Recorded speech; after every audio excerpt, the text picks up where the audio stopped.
Welcome in everyone to Bet, Win, Repeat. I'm your host, Hannah Mears. You can follow me on my social media channels, on Twitter, on Instagram, at Mears Hannah on a daily basis here on Picks and Parlays. I put out a Mearsy Minute giving my best bets since April 22nd. I am 9 of 11 in NBA bets. So we've been rolling in hot. We've got lots to talk about with that today as well. Also, my new show, Beers with Mears, is out. It's available for you guys to watch. We're already like 7 or 8 episodes in, maybe even more than that. And the one dropping today at midnight, so tonight at midnight, is with Sean Clifford. He is former Penn State quarterback Sean Clifford, current Green Bay Packer quarterback Sean Clifford, and he's an entrepreneur. And we talk a ton about Limitless NIL, which is a company he started for athletes, by athletes. It's essentially an agency that helps give athletes the platform, the resources that they need to take advantage of NIL opportunities while in college. Limitless NIL has already gotten athletes deals worth a cumulative $250,000 plus. So really exciting to see where that's going. They were actually acquired by a company called Team, and that's going to sort of help Sean manage being in the NFL while also running a business. And being in the C-suite. So the guy's got it all going on, but he's just a really interesting person to hear from. Matt LaFleur drafted him in the 5th round, and a lot of people were scratching their heads saying, why Sean Clifford? Well, the guy set just about every record you could at Penn State. So he's not a bad quarterback, also won the Rose Bowl this year.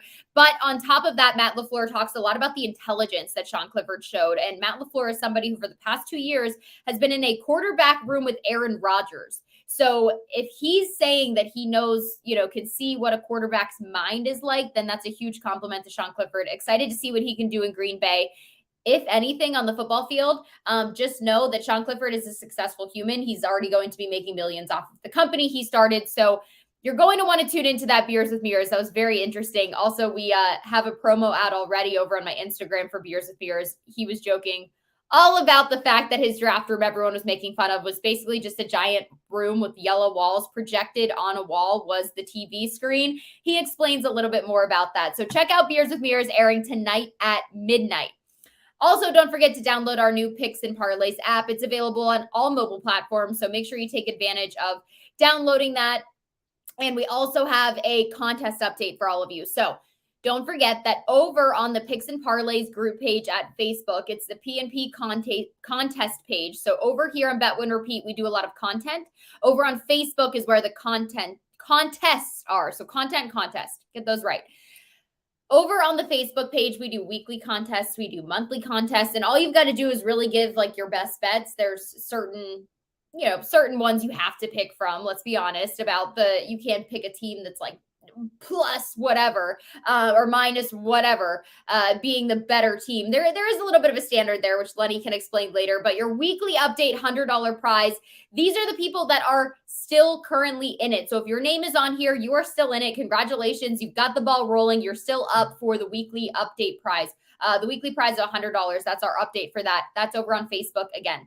Also, don't forget, if you head over to picksandparlays.net and use promo code MLB right now, it's going to save you 20% off of the entire site using promo code MLB. Now it's time to bring in my first guest. We've got Cam the Man coming on. There's a lot going on in the sports world right now, Cam. So first and foremost, let's look at the NBA playoffs, because that's something that for the first time since 2018, we got to see Steph versus LeBron, and LeBron and the Lakers came out hot. I had them at +4.5. So I had a feeling they were going to be able to take game one. First and foremost, what impressed me is we can no longer say that the Lakers defense is a joke. It's non-existent. They are here. They've arrived. The Warriors shot less than 40%, and most impressively, it was 115 to 112. The Warriors have the ball, and the Lakers made sure it got out of Steph Curry's hands. So this is a team that looks like they're really coming together at the hottest moments. What is your biggest takeaway from that first game? The Lakers, they played well. The Warriors, they had 3 guys hit six threes, but the Lakers played really well. They played inside out. They had lots of help. It wasn't a 2-man show. A lot of guys knocked down shots. A lot of guys made plays, and they tried to smoke it away. The Warriors went on a 14-0 run right there at the end, and then Jordan Poole took a crazy hero ball shot. But no, this is fixing to be a good series. I think the Warriors are going to bounce back. I do think the Warriors are going to get one in LA. Eventually, I don't know which one it'll be, but this is going to be a hell of a series, and it's going to be fun to watch. Yeah, Anthony Davis, I think the Warriors need to find a solution for him. 30 points, 23 rebounds, 5 assists, 4 blocks. I mean, this guy was on both sides of the court dominating. So if they don't find an answer for him, they're going to be in some trouble. Did you predict this, or were you sort of on the side of the Warriors coming into game 1 after Steph's 50-point performance? No, I didn't really have a play on that one. I just more so watched, but I knew, Kevon Looney is a rebounding machine, and he rebounded really, really well in that first series against the Kings, and he's going to rebound in this one. But the Warriors physically don't have anybody for AD. Mm-hmm. So, and I think the Warriors are going to have to do a better job with the other guys. Austin Reeves, Vanderbilt, those guys. They're going to have to keep them grounded because Kevon Looney's 6'9", which is a gigantic human being, but AD's a footer. He's well over 200 pounds. He's big. He's long. He can knock down shots. He can rebound. They don't really have anything for AD physically wise. They have to figure out a way to get it done elsewhere. But AD has a chance to really dominate and really affect this series, and he did last night. Joel Embiid, MVP. Surprise? Finally. Or you said finally. So were you on this train? Because statistically, Nikola Jokic should have won. Statistically, he has the stats over Embiid. But why do you think Embiid got 73 out of the 88 first place votes for MVP? The Sixers are good. The Sixers are good, and they beat the Clippers. They beat the Celtics in game 1 with their depth, but the Nuggets have an overwhelming abundance of depth. And the Nuggets, I think through 82 games, the Nuggets without Jokic would have a better record than the Sixers without Embiid. But also, Jokic statistically, though, that wasn't the case. I know. That wasn't the case, and it's in a short sample. Yeah, I'm saying like the full 82, however you want to say it. But also, Jokic has won the last 2, and Embiid keeps finishing second. And I think in a lot of ways it was kind of here, just take it.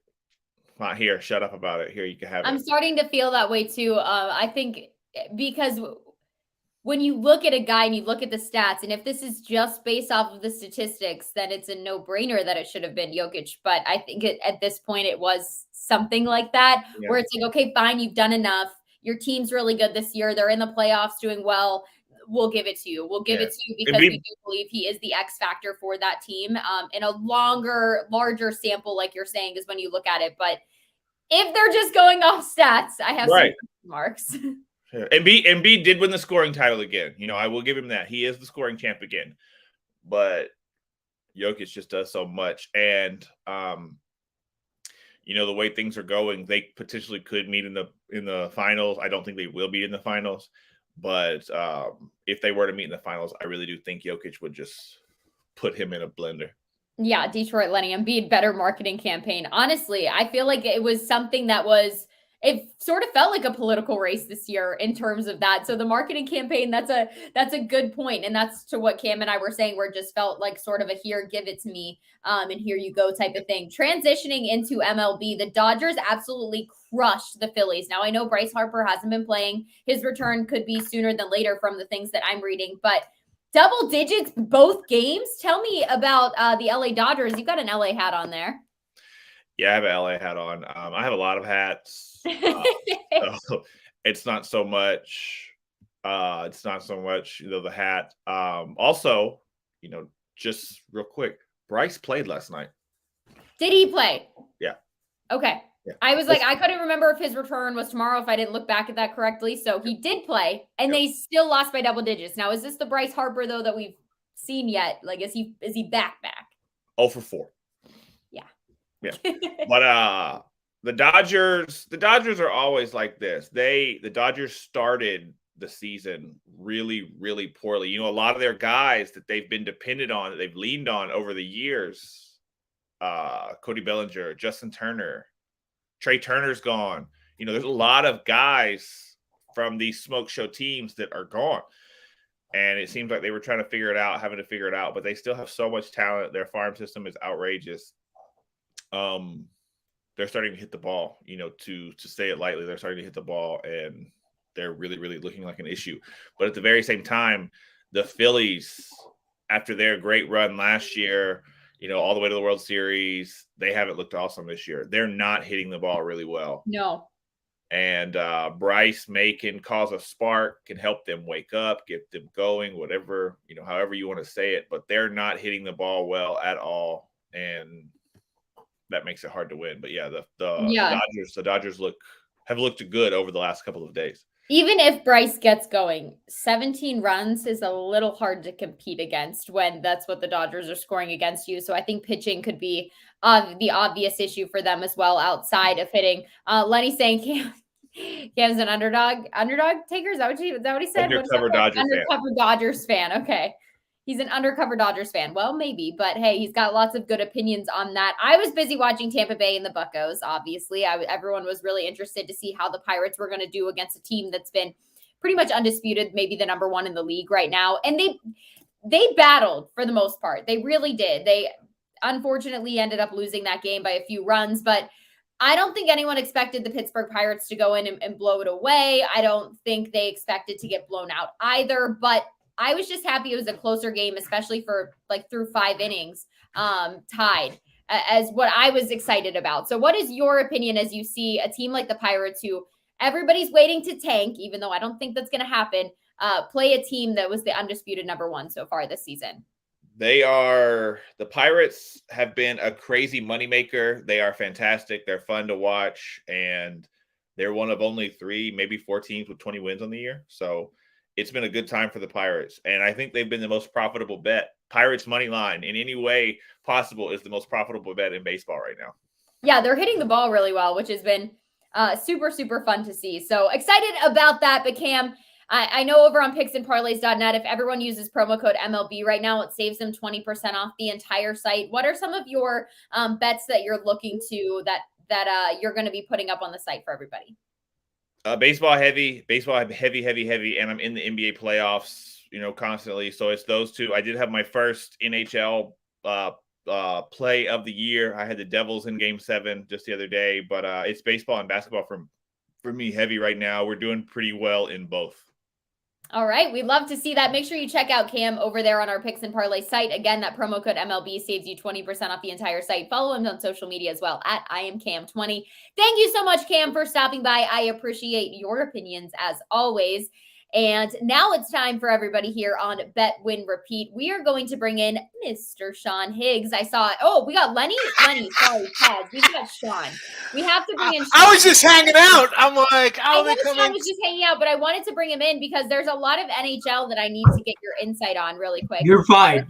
I'm clicking. I'm just back here clicking buttons. Well, look at Lenny sitting here in the middle thinking I was going to call on him. It's okay. He just wants some FaceTime. We'll let him in here. He wore his Bet, Win, Repeat shirt. He's got his Tigers hat on. He's ready to go. But, Sean, I have to ask you something. Game 1, Oilers and Knights, all 4 games had at least 7 goals scored. When you're looking into this game, do you predict this to be a high-scoring game, or because it's the playoffs and there's pressure and there's added elements to it, that you don't think this will be as a high-scoring affair as it was in the regular season? I got the over 6.5.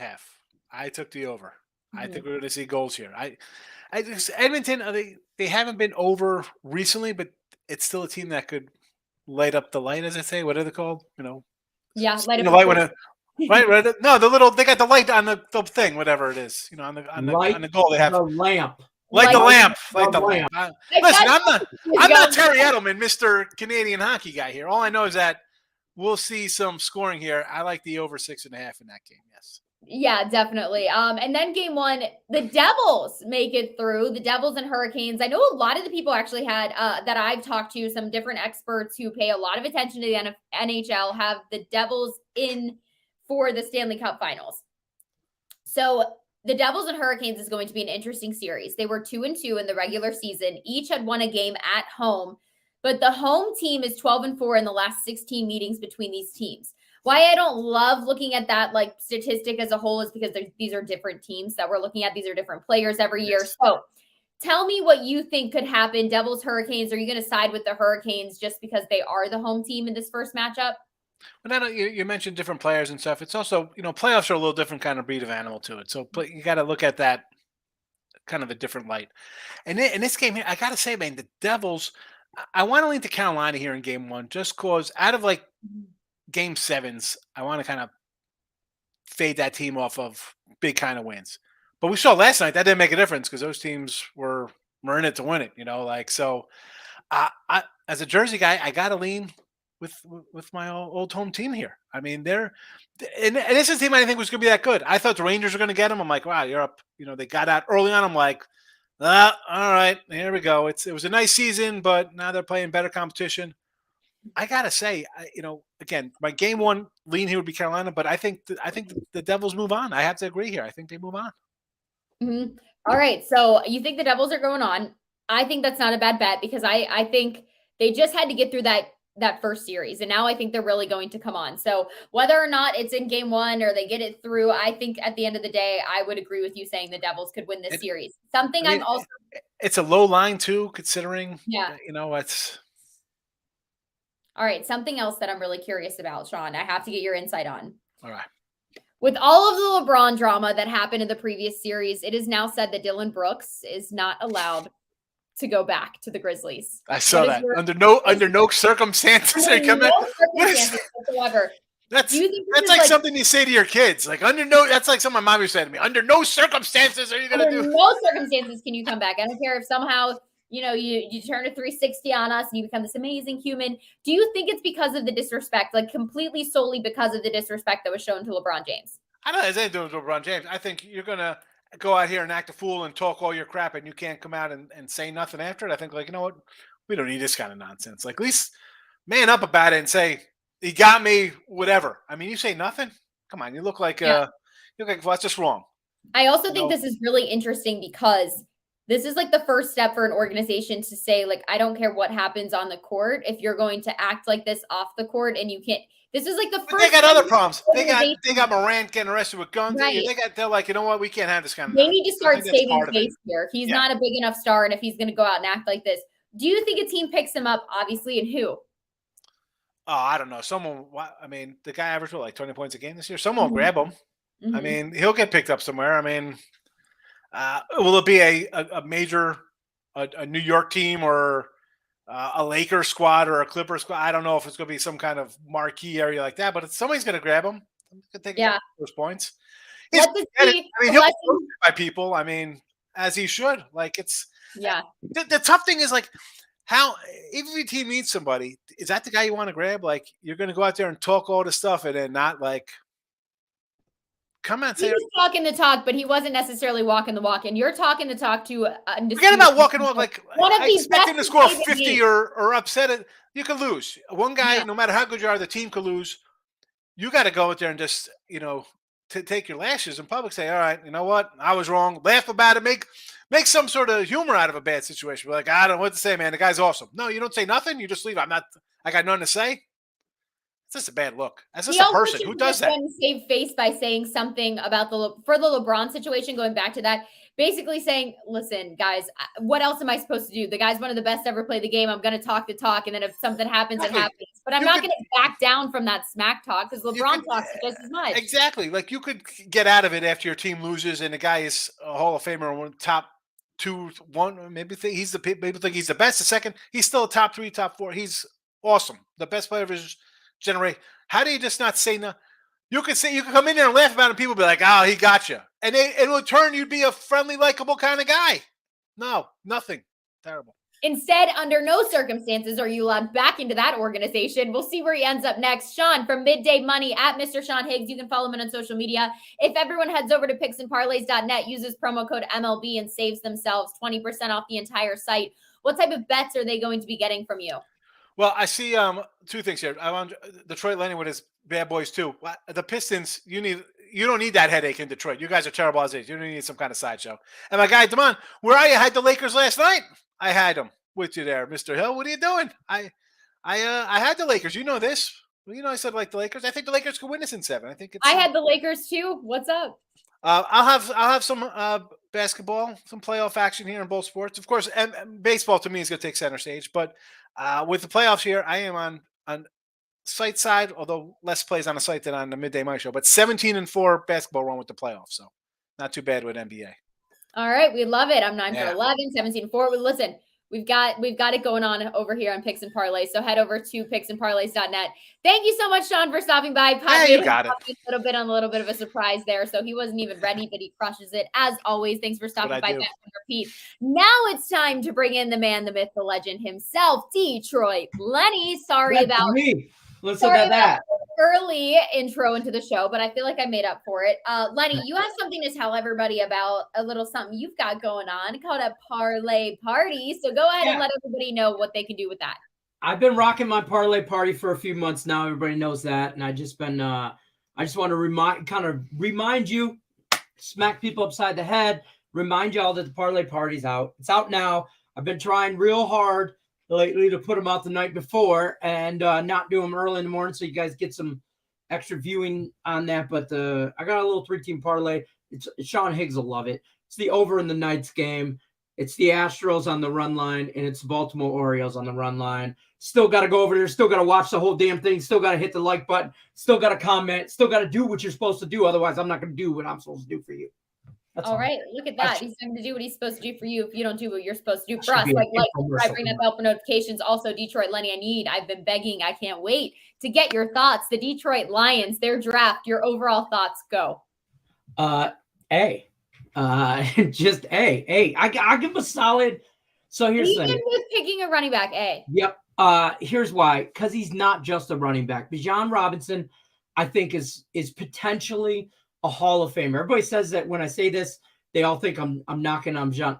If I needed just a true running back, I would have took him at 6. There would have been no trading out of 6 to move back to 12, add an additional pick, and you get a more of a weapon that we need for our fits. It's about us. It's not about what the NFL wants. It's about our guys, the way we want, our culture, how we want to play.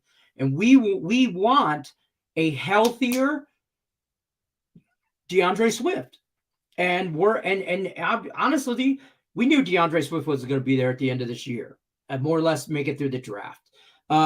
He do right by the player. You did right by him. You gave him a trade-friendly trade. Or, you let him go home to Philly where he wants to play. So you did right by that. You got some draft capital, and you got a guy who's younger, healthier, and he can catch the ball out of the backfield better.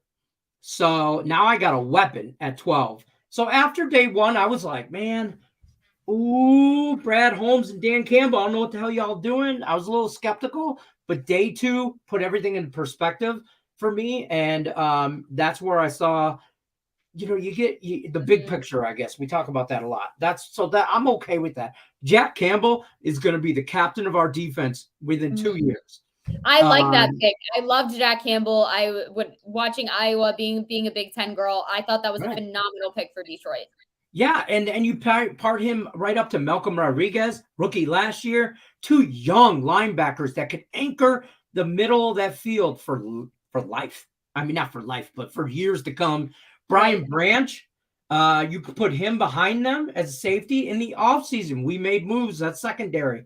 Our defense, I say this, and people think I'm on crack, and I'm telling y'all, our defense was ranked 30th in the league last year. There's 2 teams that were actually worse than us. I'm surprised. But this year, we creep into the top 15 in defense, I think. I agree. They also got better at the cornerback position in that secondary because they let a lot of guys go that were there, that were contracts were expiring. They felt like, you're good, but we can do better. So I think Detroit is really investing, and I think people just want to play for Dan Campbell. I think that's why Detroit is so fun to watch all of the time. So really excited. Tate's saying they have a running back out right now. Yeah, Gibbs adds the Kamara effect to the offense. That's a fair assumption. 100% an Alvin Kamara. Yeah, Alvin Kamara combo. I like that. I like that comparison, Tate. And to be honest with you, last year our running game was good, and you had DeAndre Swift and Jamal Williams. I think you upgraded if we could, and we did. We got younger. We got cheaper. No, we're not going to pay Swift. We weren't going to pick up that option. on his 5th-year option. His rookie contract's running out. He did what he did. Everybody loves DeAndre Swift. Nobody talking no ill will. So I'm not like get him out. He can't stay healthy. He has a problem staying healthy. He's definitely not the one guy. He needs to be in a committee. And you saw that last year with Jamal Williams, who could do committee stuff. David Montgomery's going to do that goal line stuff. Jamari Gibbs is that home run hitter that can hit from anywhere, passing the ball, running the ball, whatever. And as far as the Hendon Hooker pick, that's safety. That's just safety net right there. Here was my thing on Hendon Hooker. That was the sleepiest pick in the draft, in my opinion. And here's why. ACLs, right? ACLs. Every athlete at this point has I would willing to bet there's like 80% of athletes that have had some sort of knee injury in terms to an ACL, whether it's an ACL, MCL, LCL. There are so many athletes tearing ACLs that come back, bounce back, and are completely fine. Okay. He dropped so low because of that. But before this happened, he was the guy, the number one pick, the Hall of Famer, the next franchise quarterback. Once he's healthy, he slides right in there into Detroit's plan. They can take their time with him. They don't need to rush him because they can heal him. And then whenever he's ready, they place him in there. And I really think this might be one of the best picks in the draft. Yeah. And the Lions got him because so many people overlooked him. And in fairness, a lot of the quarterback moves happened for a lot of teams in free agency. Not a lot of teams was like absolute need. So picking him early for a lot of teams wasn't necessary. But I do think that's going to be like one of those things we look back on. The Lions were smart with that pick. He doesn't get hurt. He's a top 10 pick. Okay. If he doesn't get hurt, he's probably going where Anthony Richardson went as far as drafting goes, like top 10, top 15 pick. If not sooner. Yeah. I mean, he could have pushed CJ Stroud down, in my opinion. He could have did a few things. He could have competed up there, big, strong arm like a cannon, wears the creamsicle color very well. So he's going to look good in Honolulu blue. But what I like about that is when the Matt Stafford trade went down, everybody was like, oh, Matt Stafford, oh my God, Lions giving up. I'm like, look, Jared Goff is a bridge. He's always been a bridge. He's a bridge to the future quarterback. And the future quarterback needs to be bigger and stronger and mobile. Now, the Lions have never had a mobile quarterback. I was a Pittsburgh Steeler girl, still am. So, yeah, I understand the need of a mobile quarterback after a few years in this league. Yeah, so nothing, right? So he could sit this year. He shouldn't touch the field, to be honest with you. He might suit up like at the midfield as a second. He's automatically QB2 right now. And this year, he don't have to do shit this year. I don't need to rush him, do nothing. Jared Goff's contract ends after the next season. I don't know if we extend him unless Goff takes us to the playoffs and wins a playoff game. Then I think I extend him. But if he doesn't, this offense is built for a plug and play quarterback, and here's a healthy Hooker. And here's the thing: if Goff stays healthy this year, and leads the Lions to a reputable season, let's say, but they decide, maybe Hooker's going to be our guy, even if they maybe wait a year. The Lions just took an immense amount of pressure if Hendon Hooker does play out in the draft next year to get a quarterback. They took an immense amount of pressure off of themselves because they just stole a guy who, with some rehab is going to be healthy. Don't overlook these ACL injuries like people are. I understand a lot of people get a quarterback they need it now.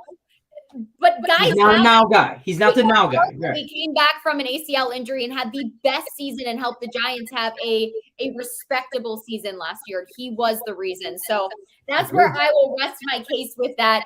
Don't forget about Detroit Lenny's Parlay Party out now. Also, don't forget about Beers with Mears new episode with Green Bay's future quarterback, Sean Clifford. Very excited, Lenny, for people to hear that. That guy's business mind is so respectable, and the time that he spent in college where he was partying as a Division I quarterback, he was spending becoming a CEO of a company that's setting him up for financial happiness in the future.